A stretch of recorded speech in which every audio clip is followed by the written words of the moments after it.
Hello and welcome to the Comic Crush. This is the Real Crush, our non-comic book film and TV show. We're opening up this series before we get into the series proper with a series of specials on the Indiana Jones film series. I am your host, Paul, as always. Welcome to the show. Hello to everyone watching. I hope you've come back from last week's great show on Raiders of the Lost Ark and you decided to tune in for this one. This week, we are going to be talking about Temple of Doom in just a second. You can see right there. This is what we're going to be doing. As before, we will be picking two sequences, one sequence each from the film that we really love. Remember, you can find us on Twitter at The Comic Crush, find us on Instagram at The Comic Crush. Find us on Facebook, just The Comic Crush. Follow the page there if that's your thing. Let's get a guest on, shall we? We really need a guest on. Once again, joining me is my partner in crime on all these classic movie pods, Mr. Keith Isles. Hello, how are you? Hello, yeah, very good. Thank you for having me back. Always. No, it's wonderful to have you back. It feels like so long since we last saw each other. Temple of Doom, Keith. I mean, yes, this holds a special place for me. Okay. Because this was the first Indiana Jones movie that I saw in the cinema. Ah, right. Okay. You went to the movies to see Raiders, right?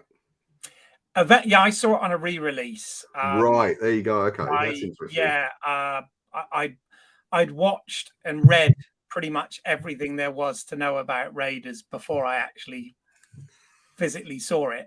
It was also, it is fair to mention, as my channel's all about home media, Raiders of the Lost Ark was the first ever film that I got on home media on VHS back in the day, because it was one of the first films that was put to what they call sell through, which meant that it was before you could buy films. If you were if you ran a video library or something, you could pay around £100 in those days for a movie on VHS. But Raiders of the Lost Ark was the first one. I think it was about £18, £19 in the UK when it first came out, and it was a present that I got an ex rental copy of it actually, because I don't think my parents could afford to get it when it first came out, so I got like an ex rental of it.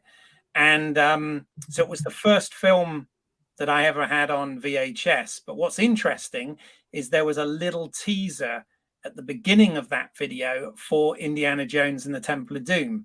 And it only really showed the logo in the famous writing. And it cut to Harrison Ford saying, "Trust me," which was actually a shot of him from the Raven Bar in Raiders. So it didn't actually show any of the film, but we knew it was coming. So it was kind of exciting. It was like, yes, I've got to be at the cinema to see that one. Do you know what the other sell-through title was that was released at the same time as Raiders? Oh, I feel I should, but I'm not guessing what it is. Surprise you. Go on. I believe it was Jane Fonda workout video. Oh, right. Okay. Well, part of the reason Jane Fonda got so rich. I'm sure you had that, right? Yeah, you can tell by my slimline. You can tell by my slimline appearance. Oh dear. Right. Yeah. So Jane Fonda's workout. And part of the reason Jane Fonda got so kind of absurdly rich was because her workout videos were among the first VHS tapes sold, as you said. Wow. Yeah. This is a deep dive for anyone under 40, I think. Yeah. I wasn't expecting that to actually come up in today's discussion. There you go. I had to drop that, that knowledge, Keith. Drop that knowledge. But yes, I remember queuing for quite some time in Bournemouth to see this on the big screen. I think it was even a 70mm, projection and stuff back in the day. And yes, so this was, I guess I experienced this one. Whereas Raiders, I knew a lot about before I actually got to see. This one, I went into just knowing it was an Indiana Jones film with Harrison Ford, directed by Spielberg, and I was excited. That was literally all I knew.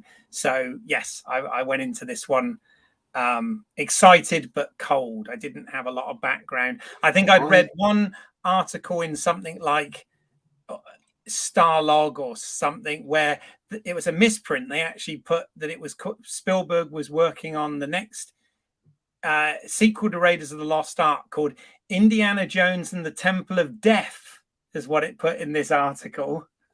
So that was the only thing I knew of otherwise. It's certainly like, I mean, I think of all the films, this is the one that strikes the best comedic note, because the Raiders, the Indiana Jones films are actually very, very funny. And it's comedy that comes out of the moments in the film and the kind of wry nature of the characters. I think this is the one that's probably the funniest in terms of, yucks, and it just keeps going, bang, bang, bang, bang, bang. Partly because of the addition of Short Round, and who unusually for an Indiana Jones sidekick is with him throughout nearly the entire movie. Yes.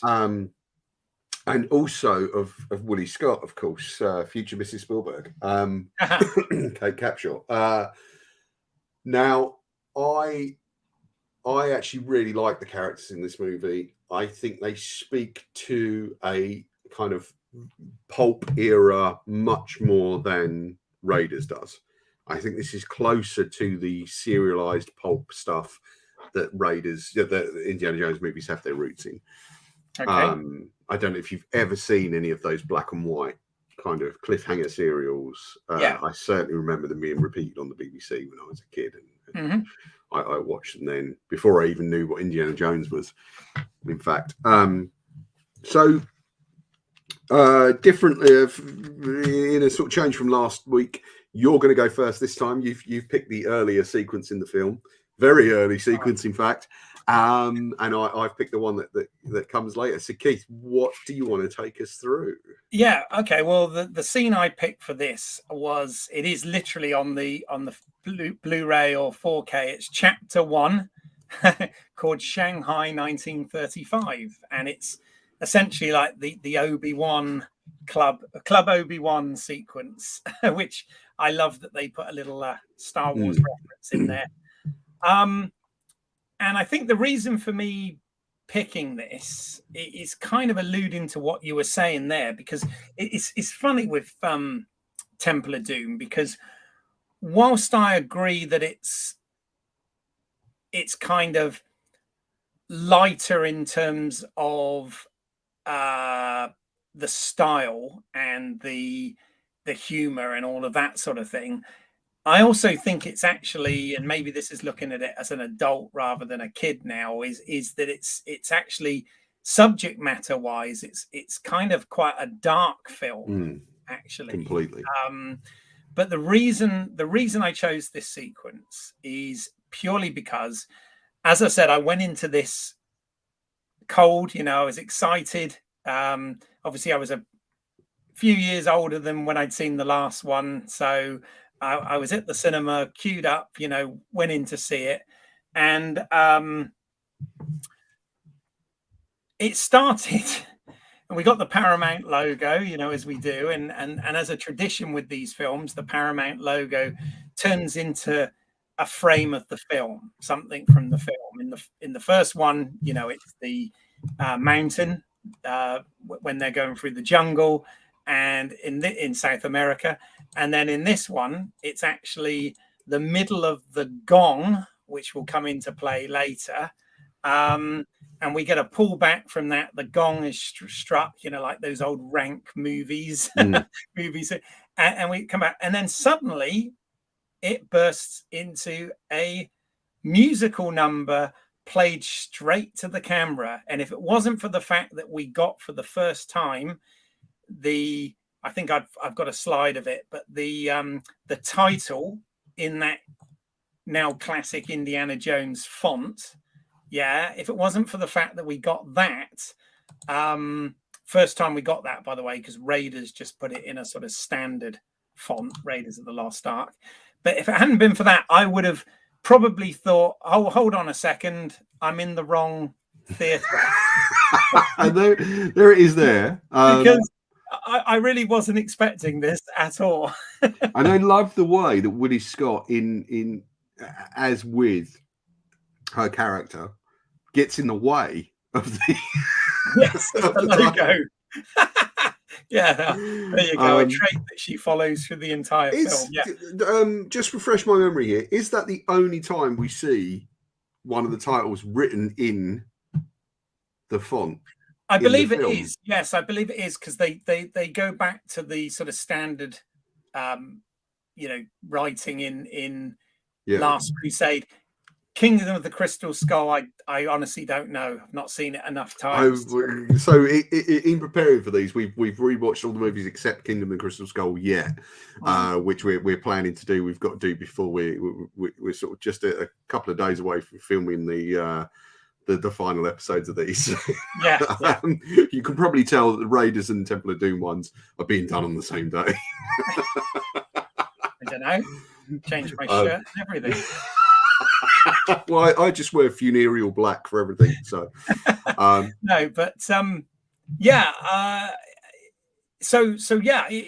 straight away I got pulled into the film. But what I think is great about this, again, looking at it now with older eyes as a filmmaker myself, but what I think is great is they did something so completely different. We had Raiders started in the jungle.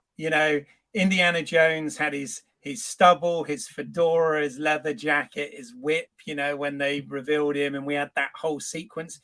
This film is starting out with a played to camera, as if we're the audience at the club, full on dance number, with choreography and showgirls and art design and all of this sort of thing, and it's like, wow, this is something completely different. What's interesting to this, I mean, I don't want to go mad detail, but what's interesting about this sequence is there's a bit where it not breaks full fall, but where it kind of disappears into its own fantasy, because Kate Capshaw comes out of the dragon's head at the beginning, with the dancers and the fans all around her. But then, at a key moment, the camera then goes back into the dragon's head. That's and right, we're suddenly in a huge, completely different ballroom. Yeah. With dancing girls bedecked completely differently. One of whom is Kathleen Kennedy. Yeah. And I think she's actually front and center when her credit comes up, which I thought was quite fun. I only just found that out today. Right. And it's just like, I didn't really think about it until I watched it a couple of days ago. It's just like, well, wait a minute. This has got bugger all to do with, because at least the rest of the sequence is within the setting of the club. But there's no way this can be in the club. Well, no, but I think, I mean, rumor has it that this was something that Lucas wanted to do. Right. I think Spielberg, because I've heard the whole thing, Spielberg's like, oh, hold on, I'm all about hats and whips in the jungle kind of thing, and they went for something much different here. But I actually, it made me sit up in my seat back in the day, when I saw it, and I've since come to appreciate as an adult what they were trying to do with it as well. But yeah, so straight away we're thrown into this. The other thing is, I always pay very good attention to dates as to sort of where and when things are going to be set. And obviously this part is set in Shanghai. So again, we're completely different to everything we had in the first film. But also what is interesting, it puts 1935. So it's actually a prequel to Raiders of the Lost Ark, even though it's the second film in the series. Have you ever watched them in that order? Probably. I've watched these things so many times, quite possibly. But I think I did it once. I mean, obviously, again, the humor in this, they play a few jokes that only work if you've seen the first film, such as when the swordsman comes, you know, him reaching for his revolver and it's not there, but obviously that's a hanker back to Raiders, which he hasn't actually done yet in real continuity, although it still makes sense. But yeah, and then I think I've got another slide. If you, sorry, I can't control my slides, can I? Because you're, so that one, please. So then we get this intros. So again, we were talking last film, stubble, fedora, leather jacket, bullwhip, you know, which he's worn in every film. It's almost like his costume, if you could call it a costume show. But suddenly we see him here in a white tuxedo with a black tie and a red carnation flower. And it's literally James Bond. It's Sean Connery from Goldfinger, which I've got a picture side by side there. Yeah, not accidentally either. I mean, oh God, no, not at all. I mean, as we'll, when we get to the next film, we'll discuss, I'm sure. But it was no accident that you know, Sean Connery ended up playing the father of Indiana Jones, because James Bond, as it's widely known, was kind of the whole thing was Spielberg wanted to make a Bond film. He had approached Cubby Broccoli about doing so, and they didn't feel it was a good fit at the time, etc. So he was frustrated. He was telling George Lucas about this when they had some downtime, and George said, "I've got something that's even better." So we've got this, and this whole Club Obi-Wan Shanghai 1935 sequence, if anything, sort of reached James Bond of that era. It's this, meaning literally the year before, we're still in the Roger Moore era with James Bond films, and we'd had Octopussy. And if you look at the action here, particularly, you know, when we get to the gong sequence in a bit, but you know, those are things that feel like they're straight out of a Bond movie of that time, you know, of the 80s. I think the scene has a lot more kind of comedic chaos with the diamond skidding across the floor. So just to recap, the scene is about is a kind of exchange. Indiana Jones wants a particularly large diamond in exchange for the remains of Rachi.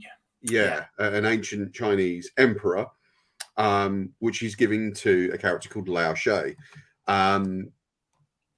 I think you've got another slide there of these. This sort of sequence. It's a great sequence. It is a great sequence. Yeah, I mean, again, so different, but so nicely shot as always, and planned. And you know, the humor here really works as well. But you know, when you look at, it was hard to find, but I was trying to find sort of shot compositions, and you can certainly see from this as well where you know, Spielberg, again, I talk about how sort of Spielberg and Raiders sort of began my sort of education of film history prior to these films. And you can definitely see where some of what Spielberg does was inspired by Hitchcock movies. Yeah. And some of the sort of uses of camera and camera angles and the way things are staged. I think this has a very sort of Hitchcockian feel to it. I mean, this whole sequence is a lot of fun. It's a lot of comedy, but there's also some really dark stuff here, in so much as, you know, Wu Han there that you can see on the left, who's apparently been one of Indy's colleagues through many adventures, is obviously shot and killed by Lao Chi's men. And you know, before the chaos goes, he says, you know, into the great mystery, I go first. Weirdly, there's never any mention about him from Short Round or anyone else following this scene. But I think the Indiana Jones character seems to have kind of allies in every port, and you know. Well, So what I love, again, part of the reason I chose this scene in this film for this film is because whereas you know, this was very much in the time of sequels. Yeah, so we'd already, by this point, we'd had Empire Strikes Back as a sequel to Star Wars. We'd had, you know, Star Trek 2. You know, all these movie sequels were coming out, and obviously the James Bond series had been going, and they always tended to feature you know, familiar characters surrounding our central character, right? In this case, what I think is very interesting is we haven't only got a different setting in terms of, you know, we're a year or more earlier than Raiders. We're in a different part of the world. We've got Indiana Jones, who at this point looks very different to what we've seen him as in terms of attire.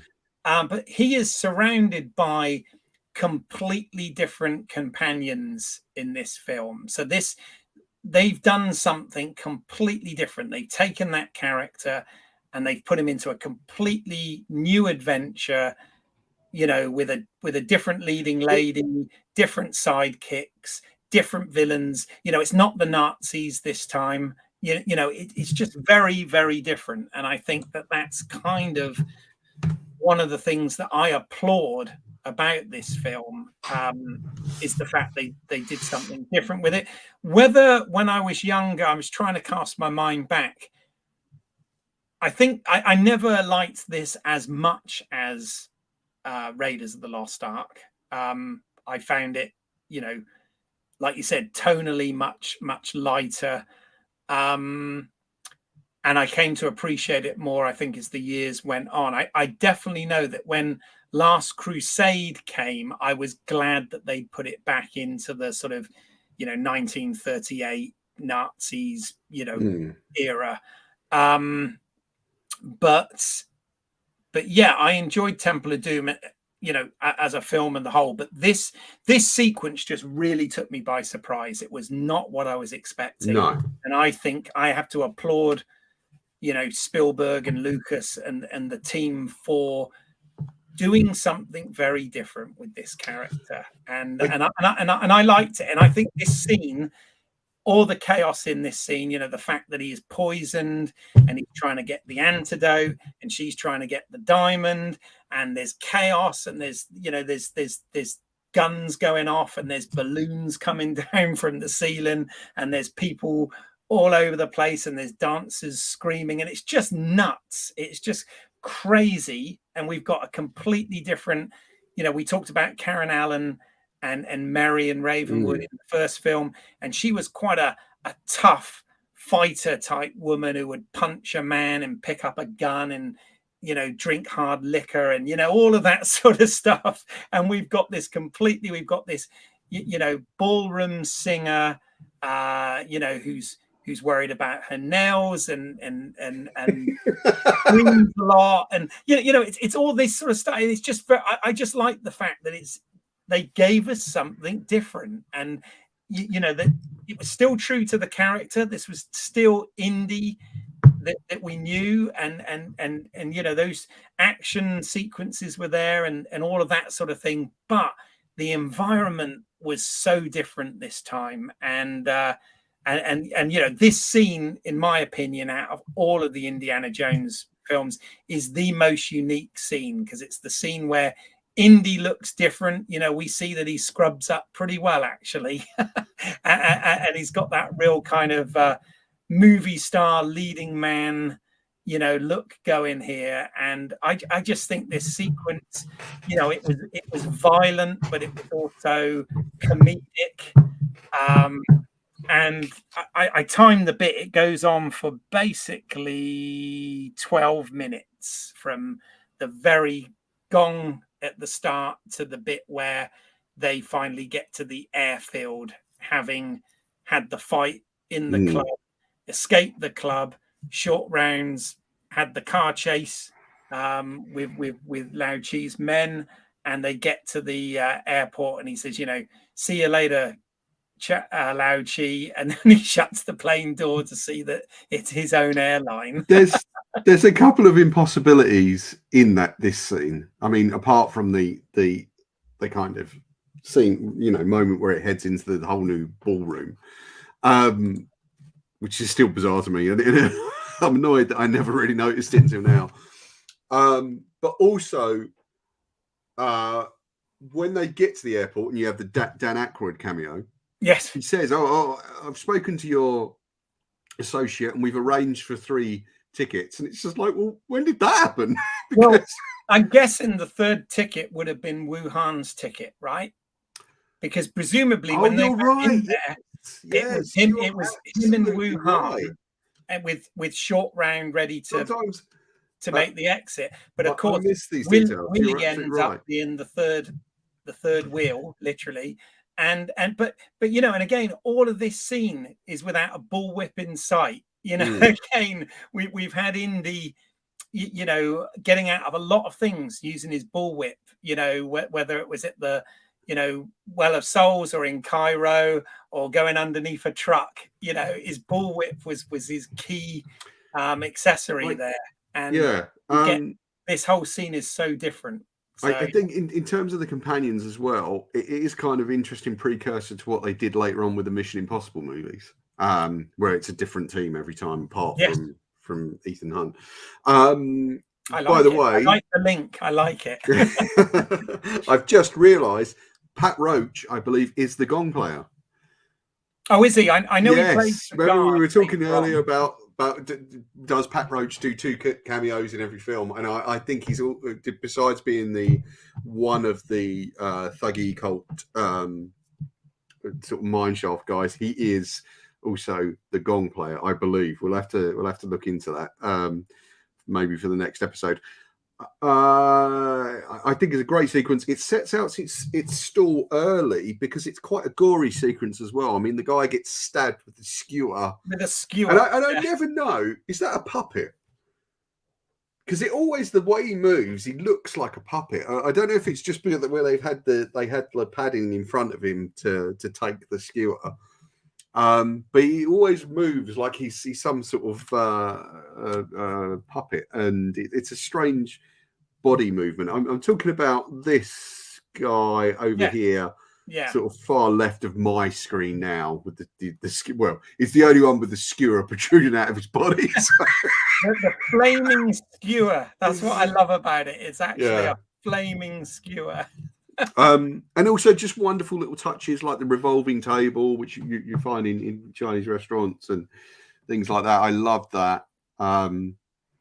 There's some great stuff, and the reveal that Indiana Jones has drank poison, and it's all great. The antidote. Yeah, wonderful. I love the chaos of it all. I love the fact that Indiana Jones, he may have looked like James Bond, coming into the room here, but he is not, the smooth operator that Bond is. And I like the whole, you see him sort of throwing drink in his face at one point to keep conscious, because the poison's taken effect. It's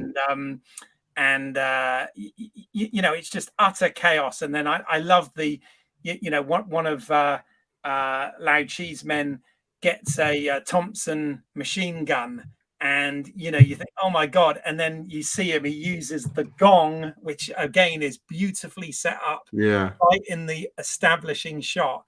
He uses that gong as his exit strategy, and as I said, which felt very, very sort of Roger Moore Bond to me. The way that was done. Yeah, I think you're completely right. Yeah, and then she says, who are you, and all this, and then of course he's reaching in her top for the antidote, and she's like, I'm not that kind of girl, and he goes, short rounds, no time for love, Dr. Jones. And all I think the only thing that stops it from being like Bond for me, it is like Bond in a lot of ways, but the only thing that stops it completely is how broad it is. Because it is very broad and very broad. And again, I think I said at the beginning, for me, it's the one that has the most in common with pulp serials. And I think that kind of goes a long way to talk about, some of the more uncomfortable stuff that might be in there for people now in the way it kind of addresses race and stuff like that, which I'm not going to go into in this show. But I think that kind of, it's not an excuse, by the way, saying that. I'm just saying that that is at least an explanation, and whether or not you accept that is up to you and what have you. But there's also historical context of when the film was set as well, right? Obviously. Yeah. But and the gong is used beautifully, as you say. The little chase we have through Shanghai is fantastic. The Dan Aykroyd cameo, which I didn't know for years was Dan Aykroyd. And also Spielberg and Lucas are dressed up. Yes. In the background as well, which is just kind of a silly little cameo. Again, probably would be considered cultural appropriation or something now, but you know, or inappropriation probably. Yeah, I mean it's probably the film that is the most contentious for a lot of that stuff. I mean, for a long time it was my least, what I always considered the sort of Indiana Jones trilogy, even though they weren't a trilogy because they were sort of independent stories. Yeah. But of the three originals, Raiders, Temple of Doom, Last Crusade, it was always my least favorite of the three back then. But as I said, I've got a lot of time for this film, and I think it's weird because it's very dark, but tonally, it's thematically dark and tonally light. If that makes sense. No, you're completely right there. So we're going to move on from this now. If you're cool with that. No. I probably waffled on way too long. No, not at all. It's all fascinating stuff. Just to briefly talk about my pick, which is the sequence with Willie Scott and indeed Indiana and Short Round in the secret passageways in Pankot Palace. Temple of Doom is an interesting film because, unlike the others, it doesn't really trot the globe. It only goes to two countries. It starts in Shanghai, moves to India, and stays there. Right. Yeah, we don't actually get the map line sequence in this film, which is kind of we do for one. Yes, at the beginning of the movie when they're on the plane, you get. Yes. I think it's actually later on. I can't remember if it's in Last Crusade though. The maps and the lines. I think it's disappeared by Last Crusade. No, it is when they go to Venice. Right. And then I'm not sure it's present at all in Crystal Skull, but we'll find out when we go back and watch that. Now, I like this sequence because it starts out as a love scene, and becomes a very kind of screwball comedy love scene. Quickly gets rid of that. And the point you mentioned about there's a great moment where he realizes that it must be a secret passageway getting in and out of the rooms that they're in, and he bursts into Willie's room and she thinks, yeah, great, it's on, we're gonna, we are actually gonna have sex, and he pushes the breasts of a statue, and if you look at her movement during then, as he touches the breast of the statue, she clasps her own, like her body movement. So it's whilst being fabulously unreconstructed as a sequence and very kind of male gazy, if you like, it is beautifully timed by Spielberg in terms of direction and action and character in action. And you enter the tunnel, Short Round and Indy. They light up a match to see what they're doing. And of course, we discover that the floor is littered with thousands upon, millions of bugs, it looks like. Genuinely a horrible scene. I do not like insects. I get very freaked out by insects and things like that. And spiders in particular is my thing. I scream like a girl whenever. I scream like Willie Scott screams when I'm faced with spiders. and you know, the bigger they get, the louder I'll scream. I'm not fond of insects. I find them fascinating, but I'm quite weirded out by them. I'm much more kind of au fait and okay with furry critters, you know, than I am with bugs. So for me, this has always been a kind of a scene that creeps me out. Yeah. Well, the reason I think it's great you picked this scene is because whereas that scene that I chose, I said was obviously very, very different to what we thought we were going to get in an Indiana Jones film. This then goes back to something that's more familiar, because obviously we had the snakes in the Well of Souls in Raiders, Right. and you know, we had cobwebs and, you know, spiders and stuff in South America, you know, at the beginning of that film. And of course we've had booby traps in that film, and well, this is almost the literal booby trap, the way you've just described it being triggered. But yeah, so but you know, it leads into that whole sequence. So again, this is giving the audience what it wants. You know, he's back in the hat and the, you know, the fedora and the leather jacket, and he's got the whip, and yeah, you know, this we've got spikes coming in from the floor and ceiling. Creepy crawlies. So, I love this. I love this part of the sequence. I mean, it's absolutely fantastic because it feels like a genuine threat, and you really get that sense of the room closing in on them. And of course, his exchange with Willie when she's sort of too terrified to kind of do anything. And we are going to die. It's just like there's two dead people out here. Yeah. There's two dead people in here. It's great. It keeps that comedy up. It's a wonderful scene, and the sort of shaking of the fist with the insect on it where he's crushed it. And well, again, this is right out of the you know, the 1940s film serials, isn't it? This kind of thing. This would be where you'd have a cliffhanger, yeah. And what I like is, if it had been Marion, if they'd you know, done that, if they'd made it a sequel rather than a prequel, and they'd had Marion in it, she would have reached in, you know, with the bugs, wouldn't she? And I think that's what's so great about this, is they create a new character, a new love interest for him in this film, who is completely different, you know, and I think that works so well. Yeah.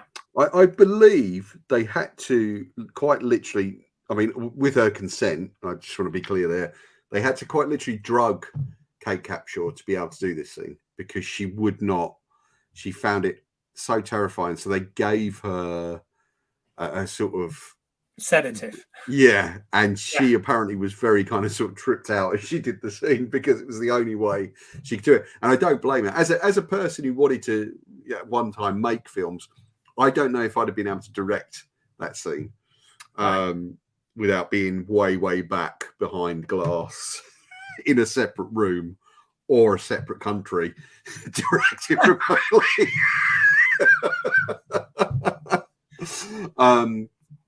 But it's a wonderful scene, and of course leads into like the mine shaft sequence and the kind of sacrificial stuff. I think there's an awful lot of atmosphere in it. And I just like it because it is fun. And the booby trap does feel kind of like a trap. And we also have the great thing of Willie, when she gets into the room and they're safe, she immediately sets the trap off again, and they have to kind of escape under the door, and the hat gets left, which was referenced wonderfully in Paddington 2, I believe. Well, and again, it's kind of you know, harkening back again to, you know, this has become a bit of a Indiana Jones trope, hasn't it? Which is good. I like those sort of those references. But yeah, it's a great thing. As Harrison Ford said, you know, the hardest thing to do is to keep your hat on. Now, one thing I should mention to anyone watching is we would love to hear from you about your favorite Indiana Jones moments. for these first two movies. So do drop us a comment, or go back to the Raiders one, drop us a comment there, or just on this one in the box below. I will try and answer every comment that gets put up, and I'm sure Keith will as well. I know he's very kind of interactive with his audience, and yeah, we'd love to hear from you. We'd love to hear from you. And anyone on the Patreon, thank you again for supporting this podcast and supporting me and the Comic Crush website. I think that's all I have to say on this one for me. Are you sort of wrapped up on it, Katie? Do you think that that's anything else you'd like to add? Yeah, I mean, we could talk about this for hours, but I appreciate you're trying to keep this show at a particular run length. So, I think narrowing it down to just talking about a couple of scenes from the movie. I think we've done these ones justice. I hope we have anyway. But yeah, as I said, it was. I like the fact that it is so different to, and it wasn't trying to be a sequel. I mean, well, literally, it's a prequel, but it wasn't. It wasn't trying to sort of pick up on any story threads or anything. It was completely its own thing, and that's what surprised me. As I said, it was in a time when most of the blockbuster films coming out at this point were sequels to franchises, and and I like your point about Mission Impossible actually sort of going that way as well.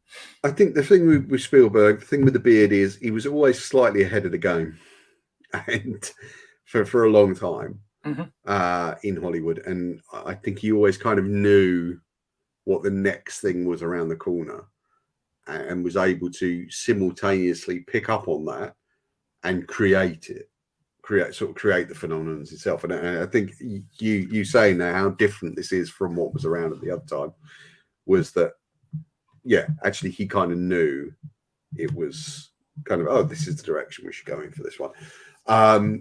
Later on, he has actually said he felt the film out-poltered Poltergeist. I don't think that's true. Yes, it is darker. It is kind of quite bloody. And of course, wasn't this the start of the PG-13 rating in the US? I believe so. Yes. I think kicked it off. Yeah. So there is lots to kind of look back and enjoy, and it has its own place in film history apart from Raiders, which I quite like. But this has been fun. Keith, you can find on Home Media Minefield, his channel just there on YouTube. Do tune in. He does unboxings and long form discussions about pop culture. There is Indiana Jones and Temple of Doom Steelbook, I assume. Yeah. Still, if you want to see, you want a closer look at this, I've got unboxings on my channel. We're going to include those links in the thing below, the description. Do tune in to Keith's channel. Follow him at Home Media Mine on Twitter, at Home Media Minefield on Instagram, and then the Home Media Minefield channel or page rather on Facebook. You can find me at the Comic Crush on all socials, and of course the Comic Crush page on Facebook. We hope to hear from you. Do tune in. Thanks to the patrons. Thanks to everyone who's watched. It's been a great show. I'm really glad we got to do this, Keith, and we'll see you next week for not our last crusade, but the last crusade. Bye-bye.